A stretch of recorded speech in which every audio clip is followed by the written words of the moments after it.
Hi, my name is Jan Benham, founder of the Institute of Aromatherapy and Aroma Shop and cosmetic formulator since the early 80s. I'm here today to show you how to make these funky multi-purpose eyeshadows in large compacts. They're kind of fun to do, and to start with you need the product, of course.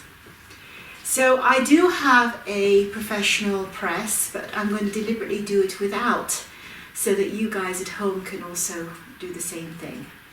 So first of all, you have to have your finished eyeshadows. These particular eyeshadows the recipes are in my book, The Art of Making Eye Makeup.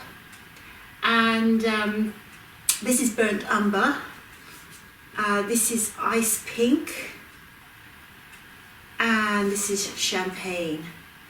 So I thought this would be nice to have these three colours mixed together. Now normally, the base in these are, in the Burnt Umber, there is actually rice powder and zinc and titanium dioxide, a combination of bases, mineral bases, and they all help with the stickiness to stick it into the pot. And some of them you can use mica coated with carnauba wax, which also helps with the stickiness. I normally mix with Naturederm IL, which is what I've got to mix in here, but I'm going to play with decapryl carbonate because I'm interested. I've never done that before with making these pressed powders. So what we have to do first of all is we have to mix the liquid into the powder. I'm going to take my glasses off because I can see better without my glasses. And what I'm doing here is you just want to do a few drops. Most people tend to make it too wet, so it's like a wet sand, but not too wet. So I'm just going to put a couple of drops into here, and then I'm just going to stir it well until I get that feeling that there's hard lumps forming.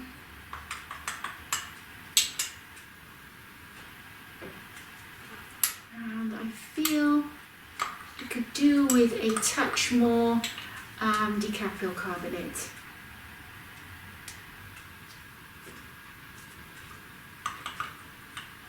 And you just want to feel where it's starting to clump up. You see here, I think we've got it. It's just like a big clump. So that's number one.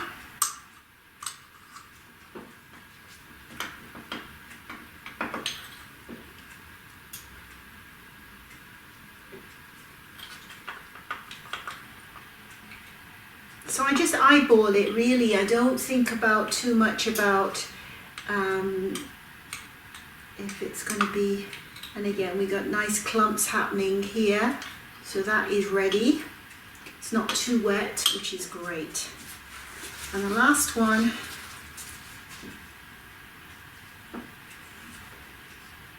is Burnt Umber.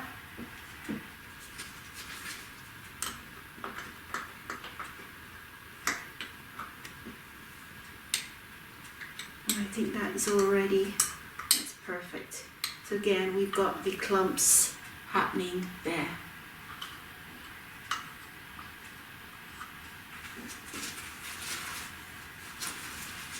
You always put your lids back on, because knowing my luck, I would probably spill it. Now to press your powders, I'm just going to move these out of the way. You want your tin pans. These are 59 milliliter. And you need 2 pressing clamps for this one,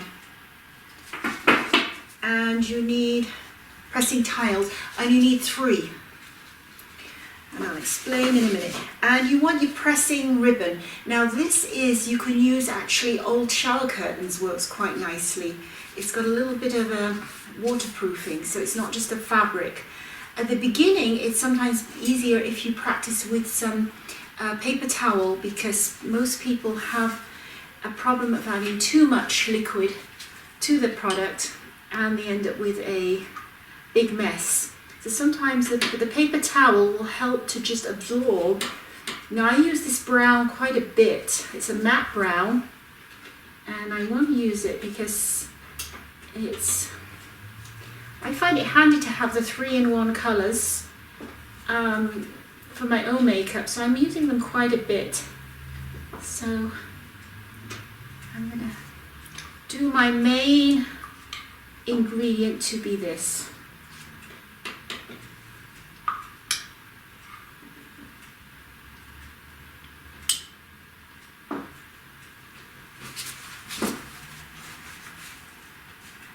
Now the next one I'm going to use is the pink.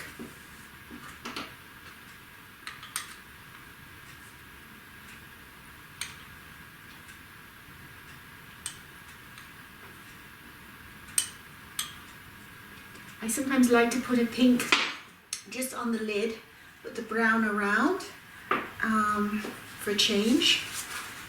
It looks pretty. So that's there, and then I also use this colour quite a bit, the champagne colour. I'm just going to turn this around again. And you don't have to be too exact because you're going to get a little bit of one colour in the other, and that's what makes it fun and interesting.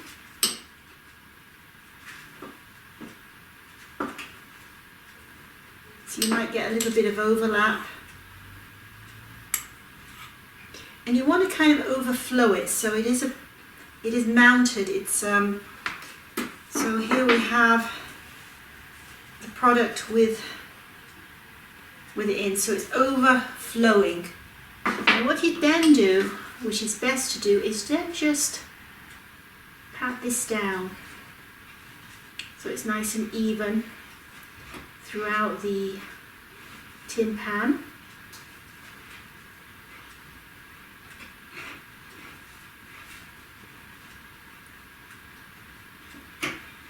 Way you get it even throughout the whole thing, and then I'm going to place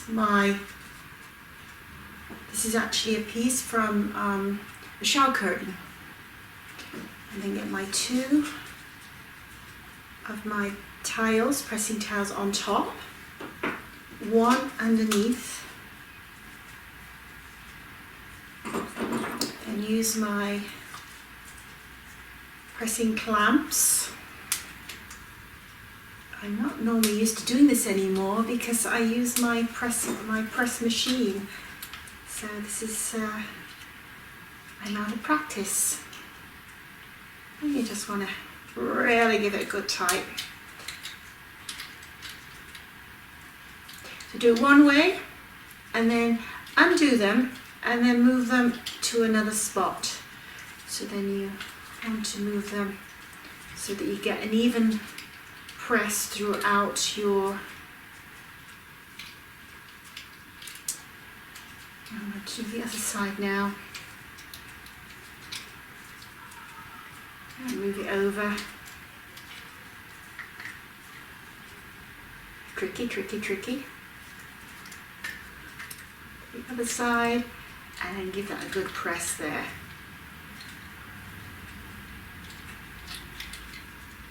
And do that. These punch quite a press, these do. It's quite nice. Take them out and we'll see how it looks. Take off the tiles. Take off the pink went actually mostly above, but that's okay. So what I'm going to be doing here, it's pretty close to perfect how I like it.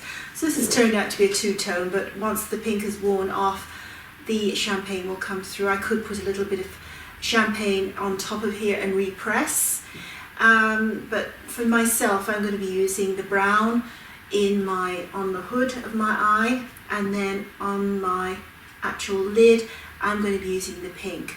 So I'm going to be using the brown around and wing it out slightly and underneath my eyes. The champagne I tend to use more for, as it's a matte champagne, use it underneath my eyebrows. But sometimes I like to use the pink on my eyelid, or sometimes I like to use the champagne. So that is the product. You can pop it into then your pod, and then you've got a nice finish for a professional finish.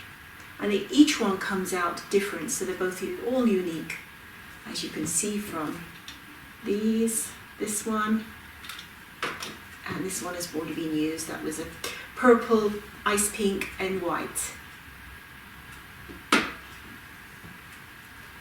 So if you have any questions, please feel free to contact me. Otherwise, have a great day wherever you may be, and it's goodbye for now.